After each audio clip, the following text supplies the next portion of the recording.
நம்ம ஆச்சாரியர்கள் காலத்திலே இந்த சரித்திரம் நடந்தது. ஒரு அரசன் இருக்கார். அவரிடத்துல ஆச்சாரியர்கள் 2 பேர் வந்திருக்கா. அரசனுக்கு இந்த ஸ்லோகத்துல ஒரு சந்தேகம். ராமாயண ஸ்லோகத்துல அரசர்களுக்கெல்லாம் ஆசை இருக்குமா சுவாமினால், அந்த நாள் அரசன் இப்ப இல்லை. இப்ப இருக்கிறவா ராமாயணம்னு கண்டாலே பிடிக்கலன்னு விடுவா. அந்த நாள் அரசனா இருந்ததுனால ராமாயணத்தை ஆதாரமா கொண்டுதான் நாட்டே ஆண்டு இருக்கணும் போல் இருக்கு. இருக்கட்டும், அவருக்கு இந்த ஸ்லோகத்துல ஒரு சந்தேகம். சத்தியன லோகாஞ்சயத்தின்னு இருக்கு. ராமன் மனுஷன் விடாம தன்னை பிரகடனப்படுத்தின்னு இருக்கார்.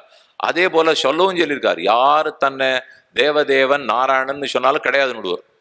அகம்போ பாந்தவோ ஜாத்தா, கண்ணனும் சரி ராமனும் சரி, நான் உங்களுக்குள்ள ஒருத்தன், மனுஷர்களுக்குள்ள ஒத்தனை எடுத்துங்கோ, என்ன தேவதேவன்லாம் பார்க்க வேண்டாம் என்றே பிரகடனப்படுத்தியிருக்கா.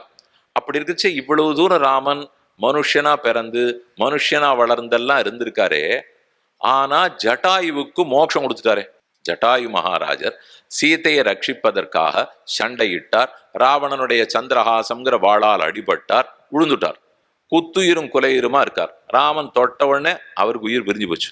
எடுத்து தம் மடியில வச்சுட்டு ரொம்ப நேரம் அழுது அரைச்சி விட்டு லக்ஷ்மணனை கூப்பிட்டு வந்து செதைய மூட்டி, அதுக்கு செதை மூட்டி மோட்சத்தையே கொடுத்துட்டார். யஜ்ஞசீலர்களுக்கெல்லாம் எந்த சிறந்த ஸ்தானமோ, ஆகிதாக்னிகளுக்கெல்லாம் எந்த சிறப்பான ஸ்தானமோ, ஜட்டாயு நான் உன்னை அனுமதிக்கிறேன், அந்த ஸ்தானத்துக்கு நீ போ அப்படின்னு கொடுத்துட்டாரே. எப்படி கொடுத்தார்?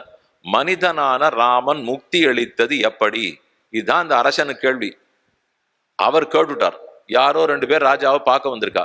திரும்பி அந்த அலுவல கவனிச்சார். இந்த 2 பேர் ஆச்சாரியர்கள் பேசிக்கிறா. கேள்வி நன்னாத்தான் கேட்டார். எப்படி பதில் சொல்றது? எப்படி ராமன் மோட்சம் கொடுத்தாரு? சரி சுவாமி கொடுத்தார், இந்த மட்டும் கொடுத்தாரோ இல்லையோ இப்படின்னு முடிச்சுடலாம். ஆனா அப்படி அவர்கள் பதில் சொல்லல. சத்தியேன லோகாஞ்சயதி, ராமன் தன் சத்தியம் பேசுதலால் உலகத்தை ஜெயித்திருக்கிறார்னு சொல்லல, அனைத்துலகங்களையும் ஜெயித்திருக்கிறாருங்கிறது. அப்படின்னா ஸ்ரீமன் நாராயணனா இருந்தவர் மோட்சம் கொடுக்கலையா? சத்தியம் பேசி மனித ராமனா இருந்தே உண்மை பேசி வைகுந்தத்தையும் தன் வசத்துல வச்சுட்டு இருக்காருன்னு ஸ்லோகம் சொல்றது. இவர் பேசின உண்மைக்கு இந்த லோகம் மட்டும் பரிசு இல்ல, வைகுந்தமும் இவர் கைப்பட்ட வஸ்து. என்கிட்ட ஒண்ணு இருக்குன்னா நான் யாருக்கு வேணாதான் கொடுப்பேன்.